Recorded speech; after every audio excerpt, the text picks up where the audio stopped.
Here we go. Podcast time, everybody. Mik Tek Studios.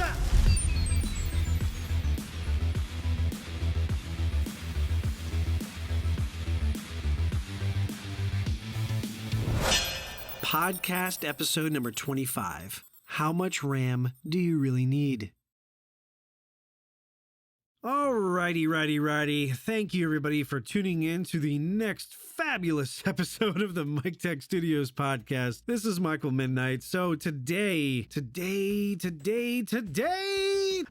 we're going to be talking about RAM. Probably not the most exciting topic to talk about, but this has been something discussed for the past couple of weeks on and off. And you know what? This is a good conversation to have. I think this is something worth talking about, worth digging deeply into, at least enough for an episode. And at the end of the day, maybe you'll get a good takeaway as to how much RAM you really do need for your particular production or your workflow or your usage. All right, so we're going to do the boring thing first. I'm going to give you the definition, the actual literal definition. And this is going to be coming directly from the Kingston memory website. So, RAM. Random access memory provides fast access and temporary storage for data in computers. RAM sits in between the processor and permanent data storage like a hard drive or solid state drive.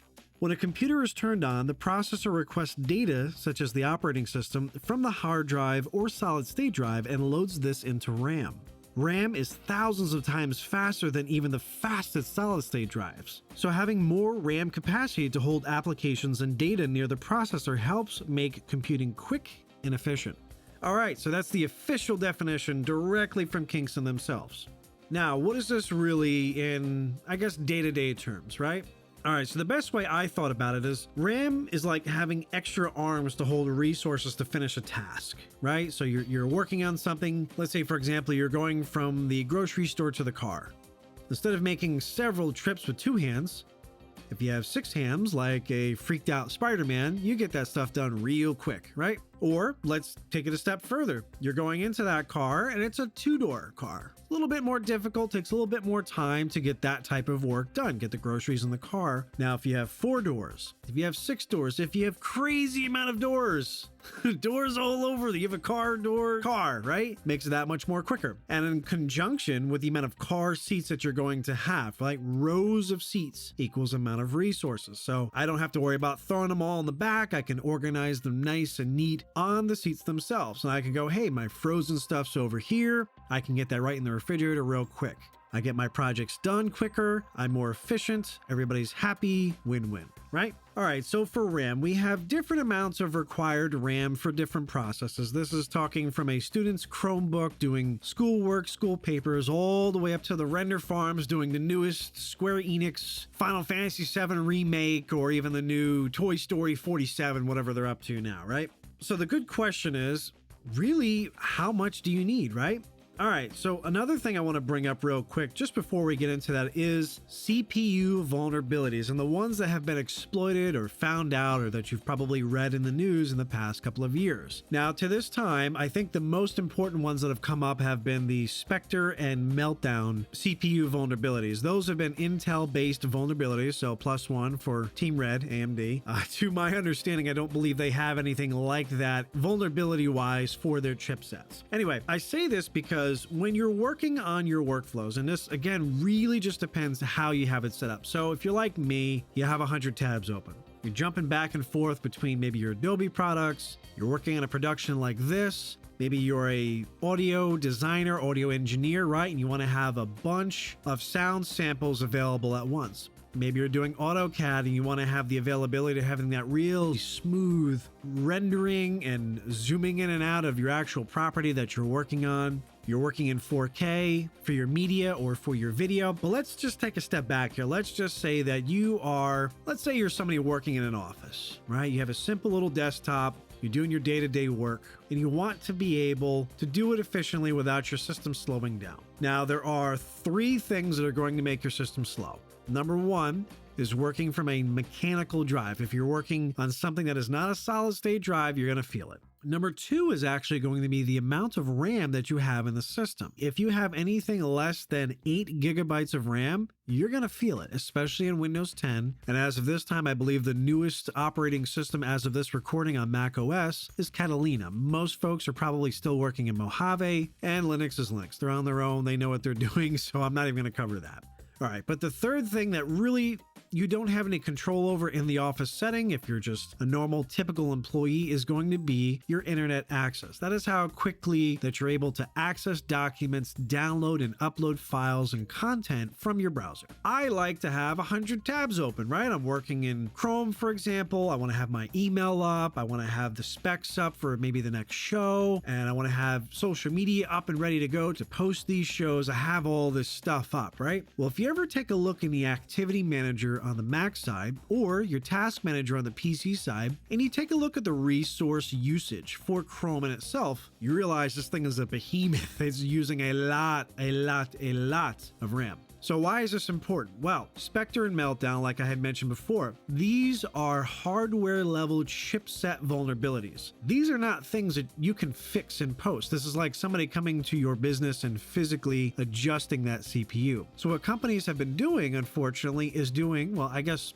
it's a good thing because we're not getting hacked further, is that they're issuing out software and app-wide patches. Now, it's great because we're not having that vulnerability issue. The problem is that it's a very, very resource-heavy solution. So remember the car example that I was giving you before. Let's say, for example, you are only able to get in your car from the passenger side back seat. Well, you need to drive. But every time that you need to get in your car, you gotta climb through the window, you gotta climb through the back seat and come to the front seat to start your car up. That's counterintuitive.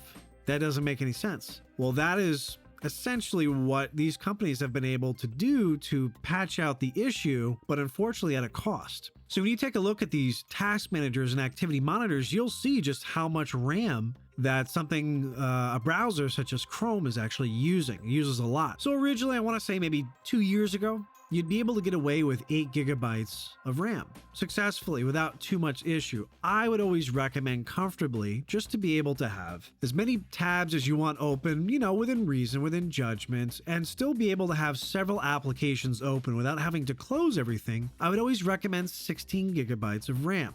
Why is that?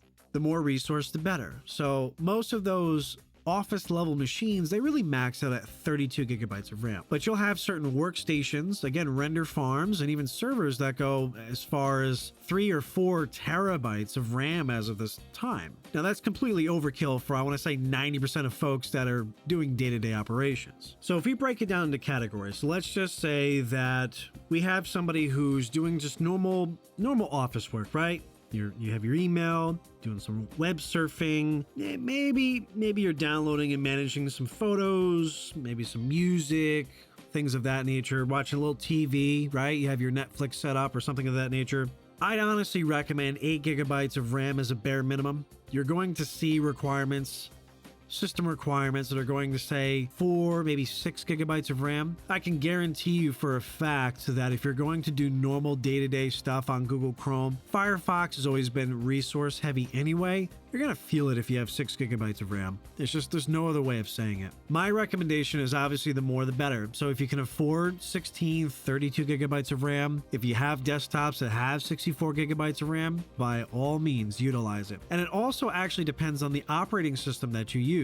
On the Mac platforms, Mac likes to, or Apple OS, the Apple's OS, likes to grab all the resources at once, right? From the get-go. The system goes, all right, give me all this. I'm going to divvy it out as I see necessary. So it starts off high and it trickles down low resource-wise. So it's kind of like if you're dealing a deck of cards. Once you get low on the deck of cards, the dealer's looking for more cards to deal out to the players. Whereas Windows, you're on your own. You're actually going from 0% resources ramping up to 100. But on the Windows side of things, as you're ramping up to 100, your system starts freezing because it's running out of resources and it can't pull from anywhere else. They utilize it in a similar way, but just in completely different directions, if you will. So as a general recommendation for office use, I've really recommended now, well, I say now, but we're probably looking at about a year or so now, 16 gigabytes or more of RAM for Windows and Mac users. Now, this is just standard work. Now, if you're doing more graphic design, video editing, things of that nature, the bare minimum that I'm going to recommend that I have seen work successfully, not only in my own workflows, but for others who I've helped set up systems with as well, is going to be 32 gigabytes. Honestly, that's going to be the bare minimum on any machine that I work on.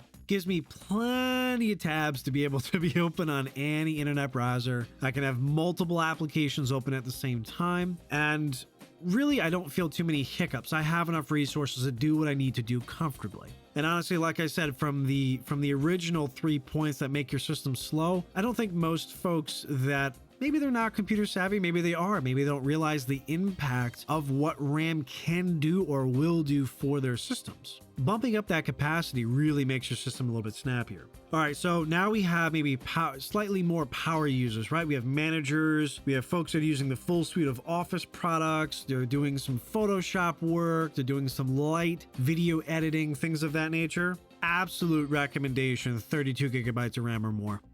Absolute. There's no way that I would say 16 gigabytes or less you're going to have a fun time. It can be done. So let me back up for a second. You are able to utilize I ran Photoshop way back in the day. Photoshop Elements, I think it was Photoshop 4 Elements. I ran that on, I think, 2 gigabytes of RAM. I hated myself for doing it, but I did it to show people that I could do it. I think I had a crazy amount of video RAM that I was caching on the hard drive to be able to do this. You can do it. It's just not going to be efficient or in the long term practical. So when you're working on a project, you have a new client, and all of a sudden your system is crashing because you're trying to save a few dollars on RAM, it makes no sense. All right. So, and as we ramp ourselves up to the corporate aspect of things, so this is folks that are running multiple VMs, virtual machines, servers. You know, we went from the office or student setup. We've gone to the professional user. I'm kind of lumping in a media content creator, gamer, things of that nature. They're kind of about the same user, different reasonings. You're going to have different resources in a different way, but you're going to have the same requirements. I believe the enthusiast level, graphics card, RAM, things of that nature, the more that you can get, the better. And it's always going to be the case with computing. But when we're working on the server side of things, again, so remember how we were talking about the more doors that you have and the more seats, the more that you're able to do. So in a corporate setting, obviously that's really up to the user. That's really up to their instance, what it is that they're utilizing for their project and for their workflow. So this is not uncommon to see as low as 64 gigabytes of RAM starting out for these types of workflows. I personally use a machine that has 64 gigabytes of RAM for content creation and video editing, simply because, like we talked about before, when you start using a lot of resources, you need it. So I believe the limitations as of this time for right now, and then again, this is based on the Kingston technology website, which I will link in the show notes below. It does state that Windows 10 and Windows 8 and 8.1 as of this time, the max RAM capacities that we're looking at that are available for motherboards that you can access as of this time or purchase on the market are going to be anywhere from 128 gigabytes to 512 gigabytes of RAM.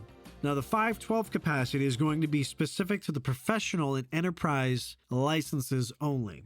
Windows 7 is clocking in at 192 gigabytes of maximum RAM. And ironically enough, they don't seem to have anything specific to the Mac OS operating system, but I can safely say that you can see up to 256, or I believe there might have been instances of 512 gigabytes of RAM being utilized in a Mac environment. Now, Apple did just release the new 2019 Mac Pro, and now there's ridiculous amounts of RAM, 1.1.5 terabytes of RAM, and for the professionals, again, for the enterprise level users, that's a requirement, especially for server setups. So honestly, as far as for the RAM use, it just depends on your actual need. My personal recommendation, minimum requirement, 16 gigabytes of RAM. So that has been, in my experience and really my recommendation, the amount of RAM that you should be looking at using in your own workflow. But I'm curious, if you do see this on your social media feed or wherever it is that you listen to your podcast, if you are able to, comment below. What is your workflow? What's your setup? How much RAM do you use and why? Why is it beneficial? Are you looking for more?